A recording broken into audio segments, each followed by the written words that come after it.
Good morning, everybody. This is a cloth mask. You're probably wearing one. So I walked into work yesterday, and I was told by my direct supervisor, Brad, this needs to be on 24/7. And I was so blown away. I'm like, why now? Like 3 months ago when this whole thing started, we were told that if you wore one in the hallway, it was going to get ripped off of your face. Literally, that's what was told to some of us. So now we're being told it needs to be put on. And I'm like, you know what? Okay. So I printed something out so I don't miss. Obviously, I could come on here and just spew my emotions, but I'm going to give you guys some tactical information here real quick before I go into the hospital for the day. So first off, cloth masks are useless, guys. They're useless, okay? And I'm going to read out why. I just ripped this one in half. It's worth trash. It's waste. So even if you guys are wearing masks, okay, think about you're reducing the amount of oxygen that you're getting. You're breathing in your own CO2. It's dumbing down your immune system, and now you're more at risk, okay? Second thing about wearing masks chronically like we're doing is they are providing a vector for bacteria growth and virus growth. Why? Because we're creating a wet environment, so it's allowing silica, natural particles from the environment to stick to it, as well as viruses and bacteria to stick to it. And now it's colonizing on that mask that we're breathing in all day. But no one's talking to me about that. So I print out something. This is from the University of New South Wales. It was from 2015. I'm going to read it verbatim right here. It says, cloth masks, dangerous to your health. The widespread use of cloth masks by healthcare workers may actually put them at an increased risk of respiratory illness and viral infections, and their global use should be discouraged, according to the UNSW study. The results of the first randomized clinical trial, RCT, to study the efficacy of cloth masks were published today in the British Medical Journal Open. The trial saw 1,607 hospital healthcare workers across 14 hospitals in the Vietnamese capital, Hanoi, split into 3 groups: those wearing medical masks, those wearing cloth masks, and the control group based on their usual practice, which did include mask wearing. Now, they were wearing these masks on every shift for 4 consecutive weeks. The study found that respiratory infection was much higher among the healthcare workers wearing the cloth masks. These are the ones that my manager came to me yesterday. I passed by the COO. He comes by on our floor every once in a while. He was wearing a cloth mask. So they're reducing their own immune system, and they're telling us that we need to do this. And like, it's out of fear, guys. They're doing it from a sense of fear, which I get, but it's not from a sense of logic. So I kind of hope that infection control or someone sees this video or someone of importance and shows this, because let's sit down and have a logical conversation about this, and let's not pull emotions into it. So let me continue. The penetration of cloth masks by particles was almost 97% compared to medical masks. At least wear a surgical mask. I'm wearing a surgical mask when I'm dealing with patients. When it's a flu season, I'll wear a surgical mask. I don't even touch a cloth mask. They're useless. And they bother my ears. I like the Tyvek, which is a surgical mask. 44% as opposed to 97% of the amount of particles that we're getting through. Useless, guys. So are you going to trade that 3% of particles getting through for the colonization, for the wet that you're breathing out and colonizing the virus on, and reducing the amount of oxygen that you're breathing in and exchanging it for your own CO2? I'm not. So I'm going to skip ahead. It said, masks are worn to protect the infection during pandemics and outbreaks, especially when there are no drugs or vaccines available for protection. But in any case, they're especially important for frontline doctors and nurses, as their protection from infection is key to maintaining the ability to tackle a pandemic effectively. That's fair.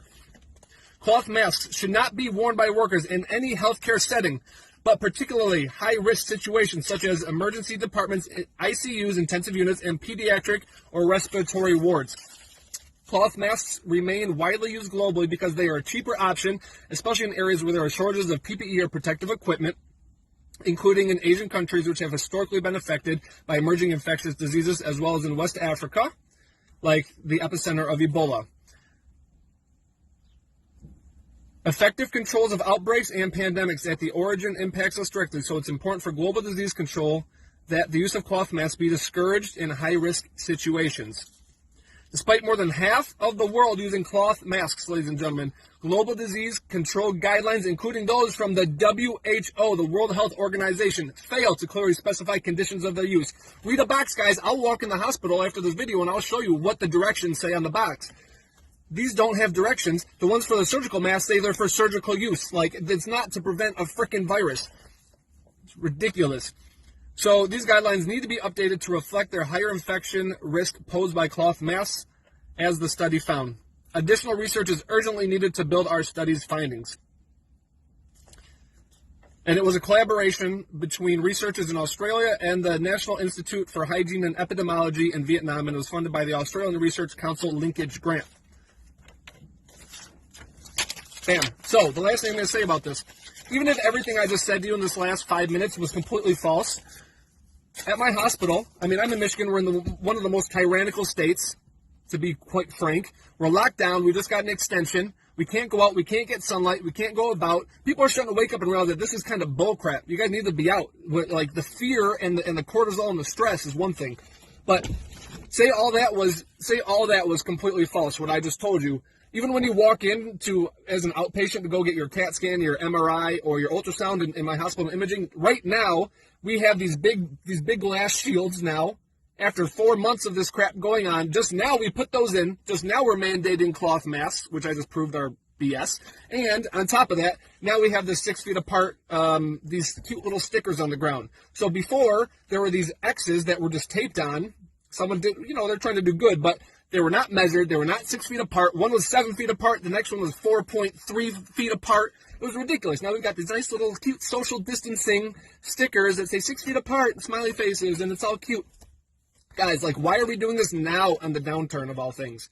It's ridiculous. We are so far behind. Why didn't we do this up front? It's ridiculous. So if you're in a situation like you have 3 options. If you do not want to wear a cloth mask and it's mandated by your health system or mandated by your hospital if you're a healthcare worker or your respective industry, 1, you can say to your supervisors, do this very kindly and very politely, but go to your data and make sure you do it correctly.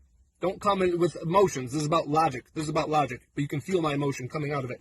First, you can tell them, I have a health condition which requires me to have proper oxygenation in my body, and it's a HIPAA violation. You can't ask about it. Number 2, I kind of rolled in number 1 and 2. I have a health condition. It's between me and my doctor. They can't ask about that, okay?